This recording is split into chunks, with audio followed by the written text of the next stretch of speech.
That was my manager just corroborating some of the parts that were still missing, and was some were actually hard to find.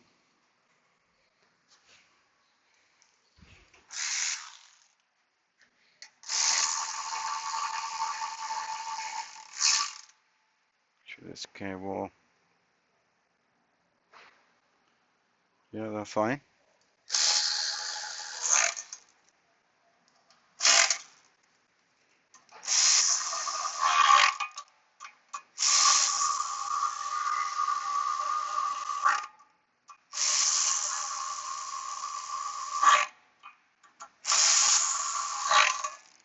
All right, perfect. This arena I can change it when I'm already installed it. Just bend that way, bend this way. Okay, maybe I didn't, right? Okay, let's pull the cable back up.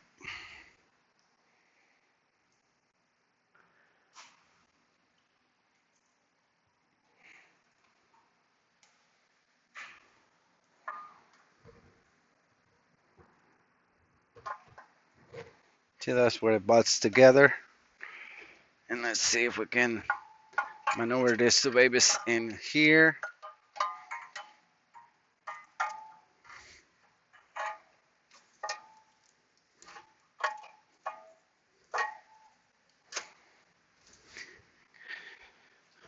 Got the platform right here for me.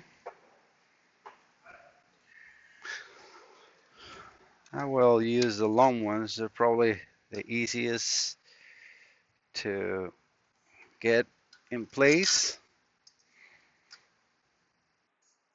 All right, just a quick pick so you guys can see the sequence and the torque. I will put the photo of that attached to the video, so don't worry too much about that. So it's 18 Newton meters, and what they recommend to do, I mean, again, let's go from the center out, kind of like in a circular motion.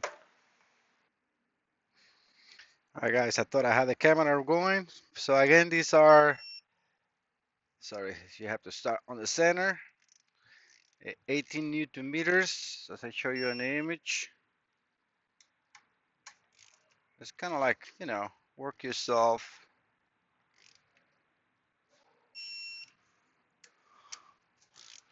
Kind of like in a circular motion, but follow the pattern.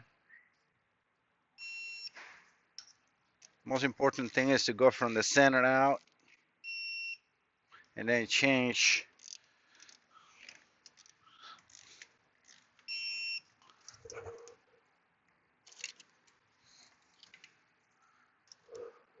the pattern a little. It's not like a Bible that you have to follow 100%, but it is to make sure that nothing gets bent. I can put the torque wrench out, turn it off. I always get the batteries out of the torque wrench, and it's been never a problem. Don't let any batteries inside any electronics that you don't use very often. And even if it's not every day that you use it, just remove it. Just put it on the same case. Takes 2 seconds to put on, and it will never damage your tool. Sorry, I got interrupted by a robocall. I hate those calls. Let's drying this up a little.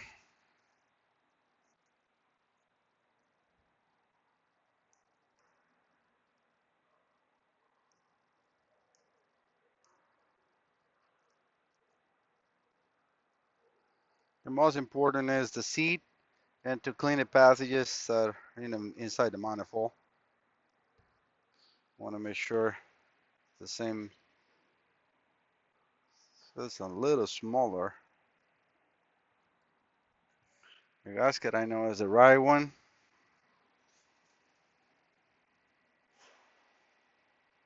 Yeah, that's no problem about. we can toss all the gasket.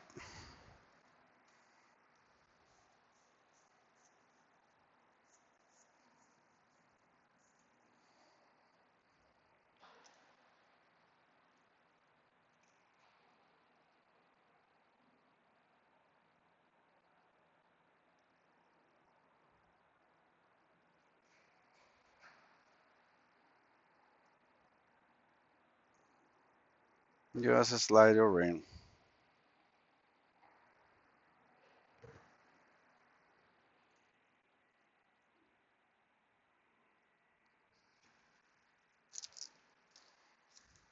Got all the gaskets and O-rings and everything right here next to me on the toolbox, but I'm not going to be switching the camera back and forth. You'll see when I install it.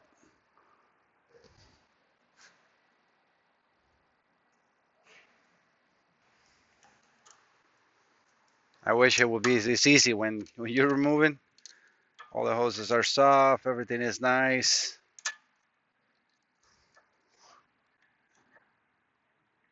Can I say nice and easy, but at least nice.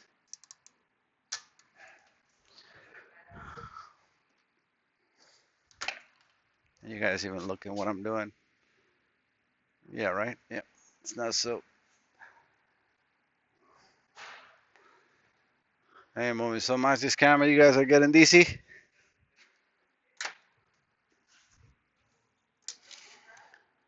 Believe me, you want to put this hose before you install the valve itself. It is a nightmare to do it with the valve already installed. And that clamp is fighting me.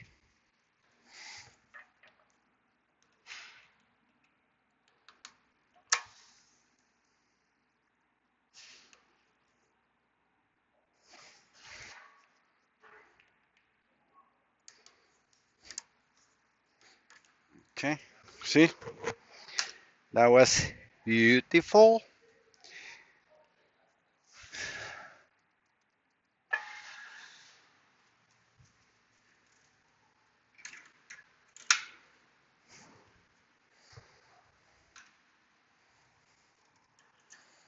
To thread in there.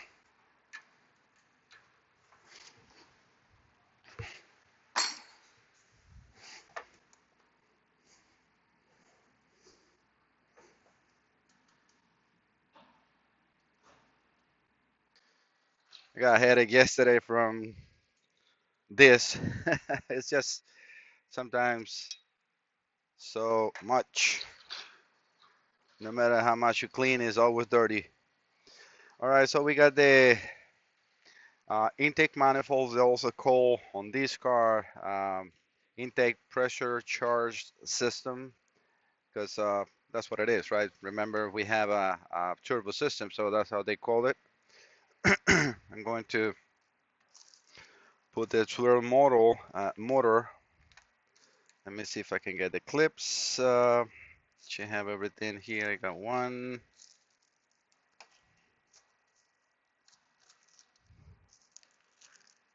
Looking for everything I have here on my toolbox. I thought I have both.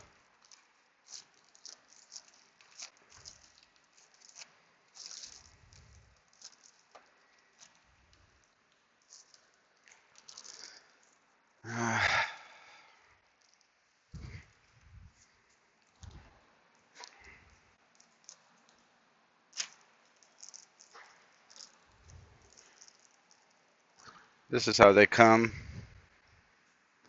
So all you need to do is just close it and put it on. I'm gonna put this one here.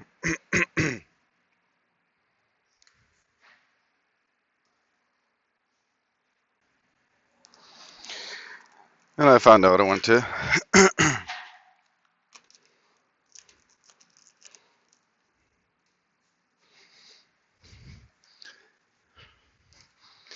After this, I'm planning to, putting the turbo on too. Make sure these wires are located where they go. I can start, laying things down as they should go. Like this hose goes right here. These are all the return lines. This is how this goes, like that. Putting the puzzle together, right?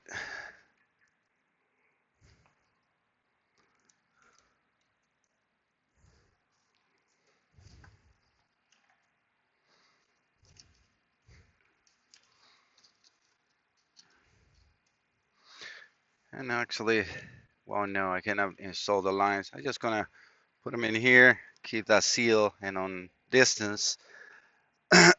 But you cannot, well, I cannot install this yet because the lines of the fuel rails has to be installed first. Same thing as with the rail on this side, so we cannot put this yet.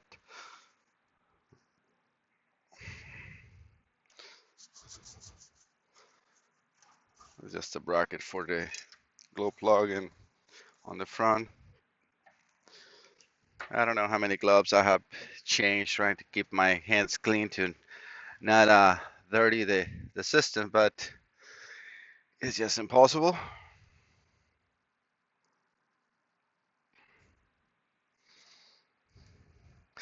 So the same motor is going to tell you which uh, each one goes, but all you gotta do is, hopefully that can be seen here. Just put them in the bowl and close it. The new ones are going to stay there. Let me put the other one in place as well.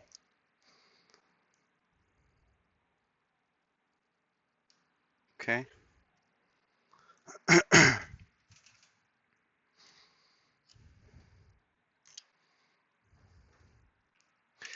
This wire on this side is very important to be careful when you finish putting it, that it's not on the way of the actual lever, the one on the passenger side, because it tends to get stuck because of that same I need that plank in order to reach there, and I use this so I don't feel all the metal in my belly.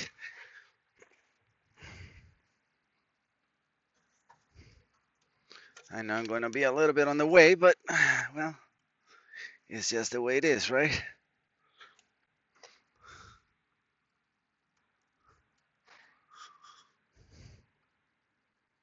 All right, got one in.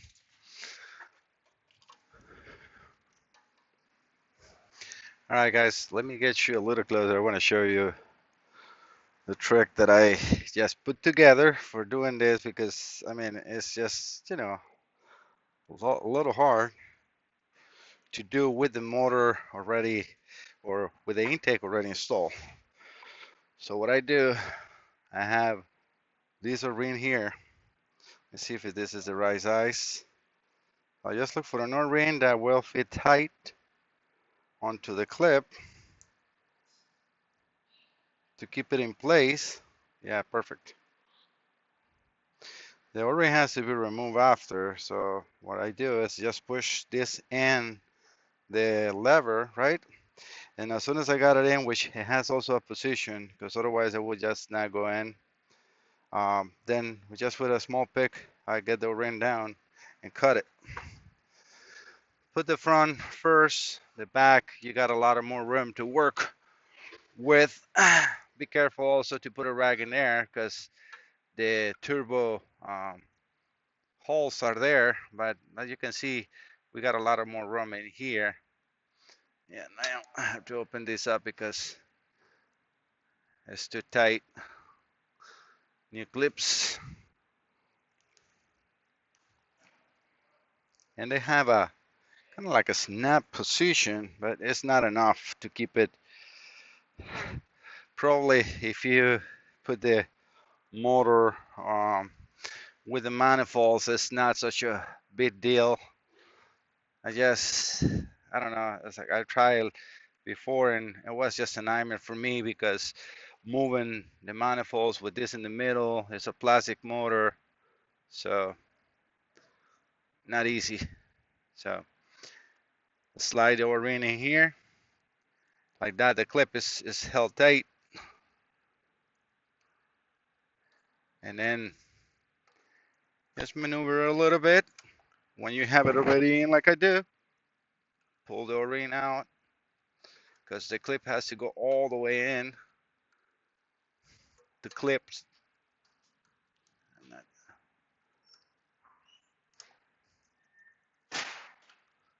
I like these AC ones a lot better. They're softer.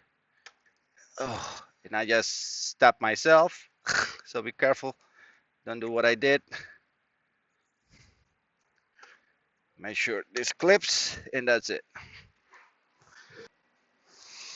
Okay, let me move this tray so you guys got a better view. I didn't see that was a lot on the way.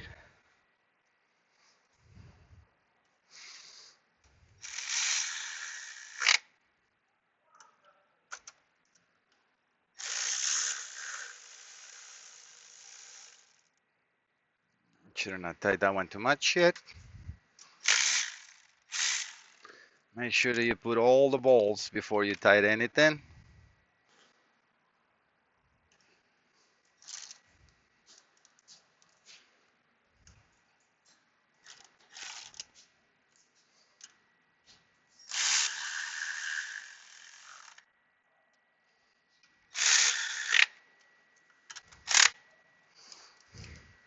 And the motor is spring loaded, so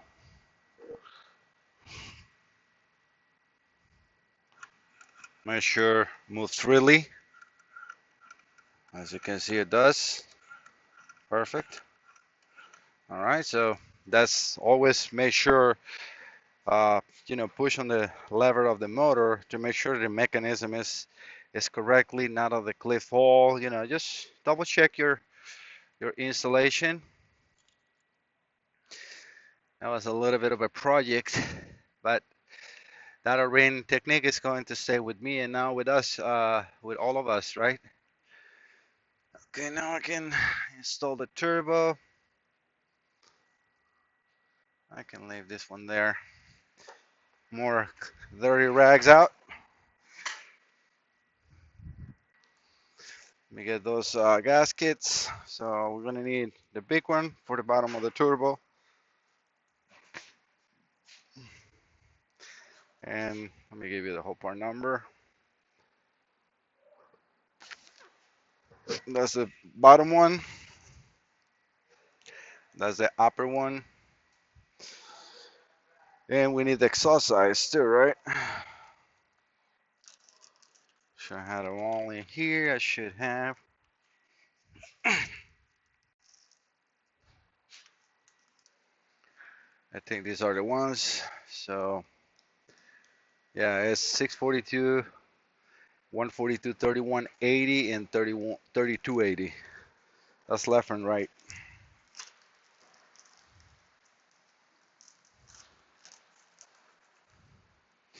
Again, a lot of these gaskets can be reused if something that you did, not too long ago, but on a vehicle that I have never worked on. No. All this will go new. I never take my chances. So the way these ones are, they have these little tabs to hold the gasket in place. So that's why the gaskets are still there on the manifold itself. Just lift one and then get it out. Not really squeeze. So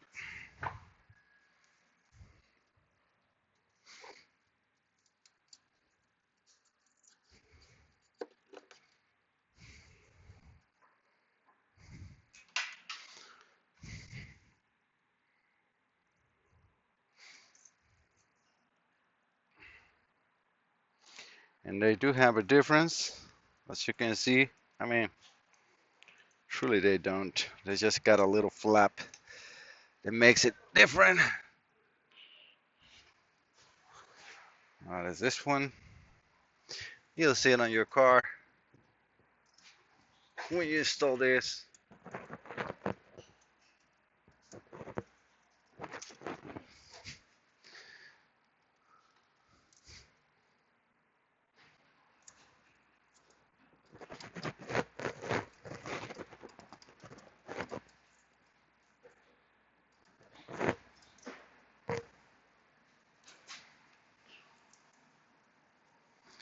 And I'm sorry if I am in your way, but I need to put this on and I need to be there.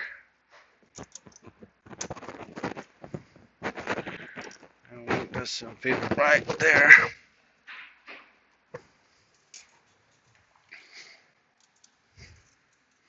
It's not fitting well.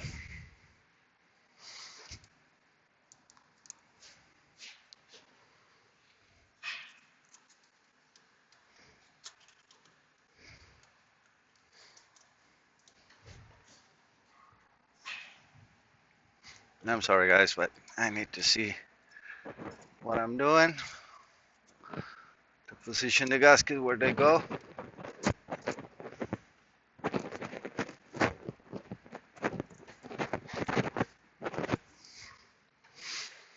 Not sure of that location. I mean, it is in, but not the holes are not lining up. Okay, let me come back to the old gaskets to double check the size.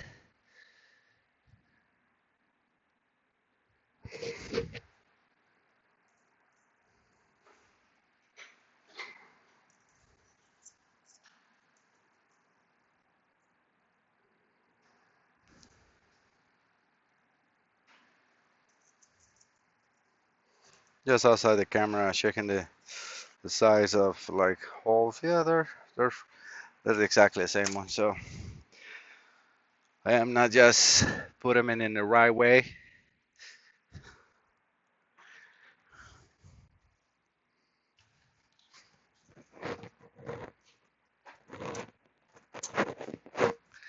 Yeah, so now it's perfect. So the one has kind of like a curve, goes on the driver's side, and it's a little more.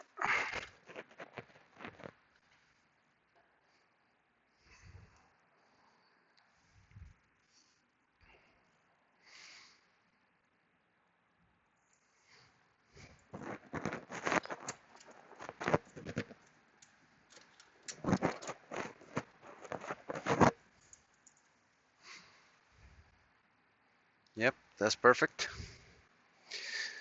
All right, now bottom gasket, and that has a guide pin in there. So just make sure that you put them into the right position. I was kind of left the way.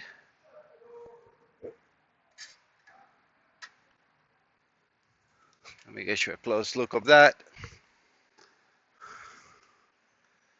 It's gonna be a little shaky.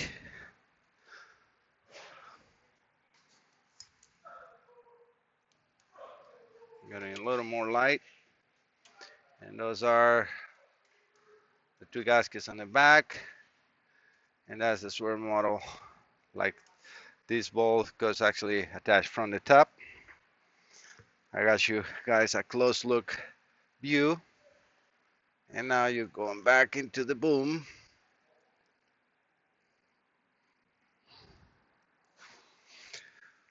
I like this arm a lot. It gives me enough height to record and not be on my way. Tripods are too much, too bulky on the floor. All right, so let's keep going. I got all this nice and clean.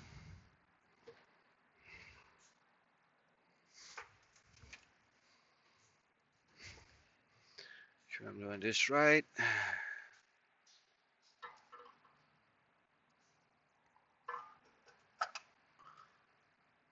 Hmm.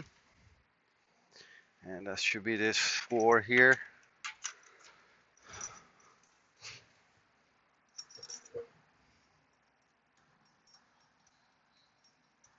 I'm gonna put at least a 2 on the back so the gasket doesn't move. Gotta get the socket for these. Looks like E12s.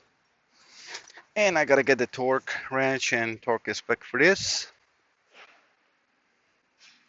All right, I found the specs. It says it's 20 Newton meters, and they call that flange oil supply connecting fitting to crankcase.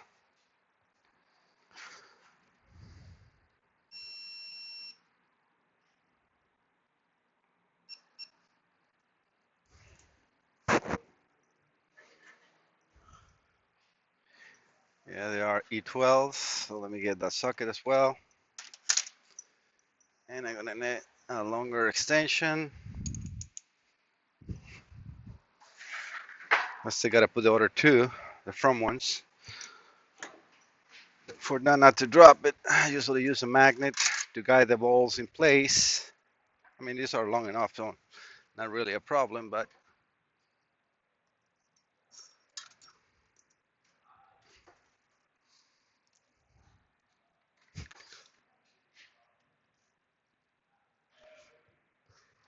hard to see.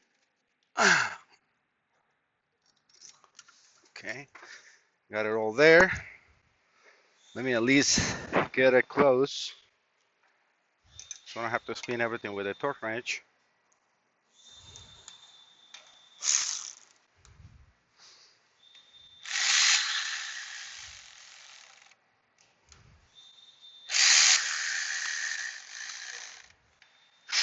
And before I tighten, make sure it should be right in place. We got all the 4 bolts in, but just to be sure.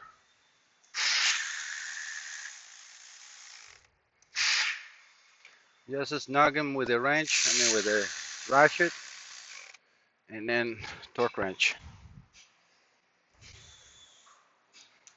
And that is very important. They're in the right spec. Okay, they're not really that much torque, but they're very long.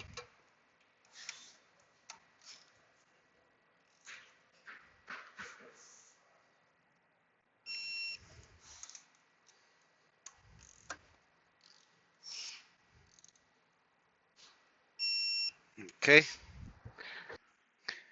Alright guys, welcome back to my channel. So this is the last part on this Benz R350 Bluetec. I have everything together, as obviously you can see right now. I started car 2 and it's running good. What usually you have to do is just switch the ignition back and forth a few times. Make sure the electric pump is running and you can check the coolant. And then that will also bleed out any air on the injectors, at least enough for the car to start. I have auto logic connected, not ID the vehicle or anything. I'm going to, 1 second, I'm using the GoPro, see if I get a stabilization better for the recording, since I'm going to take you guys on the road with me. So my goal is to set the phone in there facing the camera, like that I can drive with not much of a situation. All right, so hopefully that works. So let me set you guys up. I'm going to ID the vehicle and then take the car for a test drive. I just want to record this before I lose it. As you guys can see, cylinder 1 is definitely having an issue. Injector 1 is, it's over 5% in there. I'm trying to do a regen. Not sure if it's going to allow me to do it. I drove the car already like 11, 12 miles on a steady speed, steady gear, and they were all looking good, like, like 0.7, 0.6. But then when I have to turn around and stop, I can see number 1 going to +5, which that is no good. So hopefully that is being picked up. All right, guys, so these are the values. Let me get the scanner into a better position. I'm already back in the shop. See if I can put this out here. I wanted to keep the car running to record these values. Come on. My eyes cannot see if you guys are looking at. So we can see the actual minimum and maximum of each injector. So number one is definitely flagging a problem. Um, I'm going to recommend him to either replace it right now or drive it more because right now the actual car is running a lot better.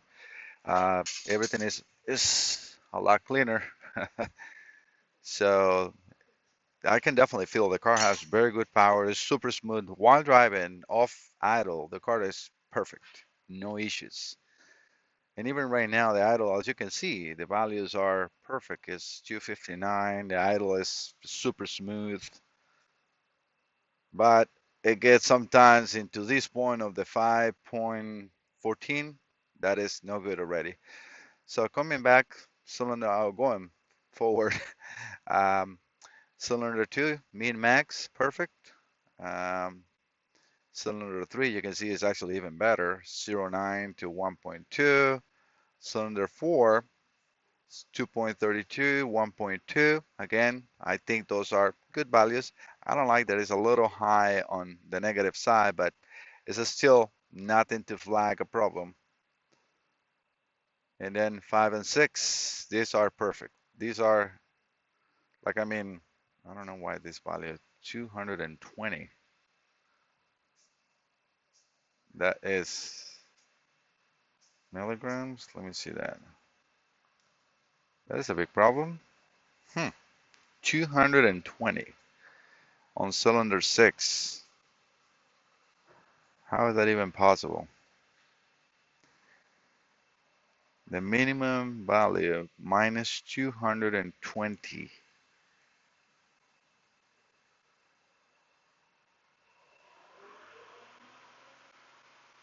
This is the actual value right now. I'm just, accelerated it here. That is kind of weird. 220, that's outrageous. That will be, I don't think that's even possible.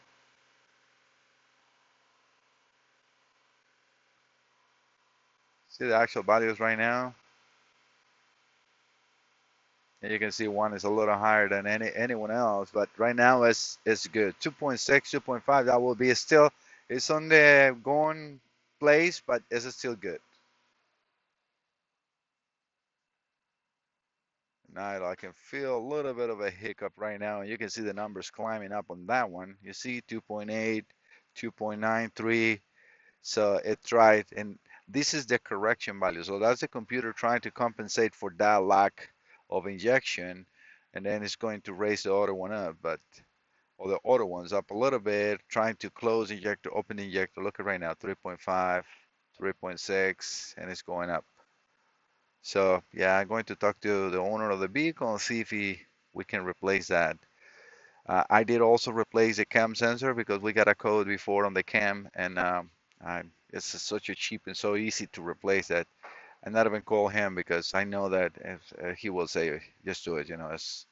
It's nothing that will hit the bank, and labor is nothing. So we'll not even charge any labor to replace it, just a part. But yeah, so we'll see. All right, guys, I'll keep you posted. As far as the cleanup and everything, we're done. That is what he brought the car over for. But I'm also looking at to do some regens and make sure the car is running good because I want to have a nice customer and subscriber happy as well.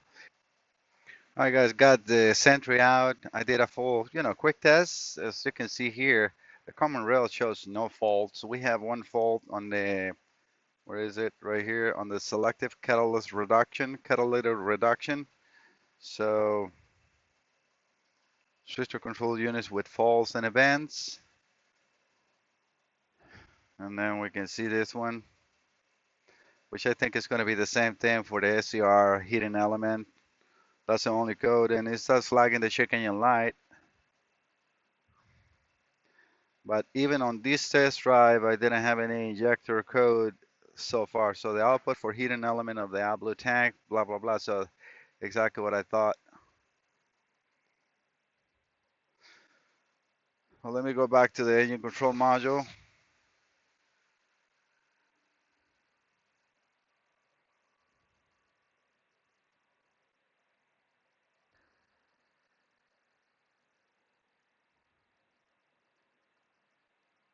Like I said, the engine is running a lot smoother.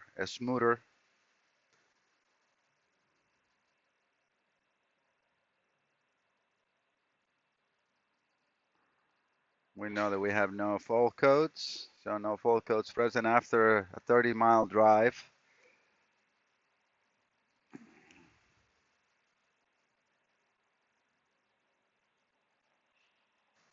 Well, one thing I want to show is now, which is nice about this, I can see all the values of the injectors, all the coatings, and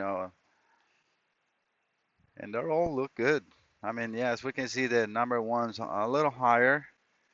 As far as 4 and 6, I will also think that those three injectors should be replaced because on that bank, numbers will be positive, sorry, negative, and on the bank of one, it will be positive. So let me just say it again, make sure I said it right. I mean, you can see the numbers. Bank one should always be positive, back two should be always negative values, but they should still low. Like you see how 2 and 3 are less than one, and 5 is less than one, too, but 4 is not so bad, but they're a little higher than the other ones. But the values are really good. The engine is running really smooth as well.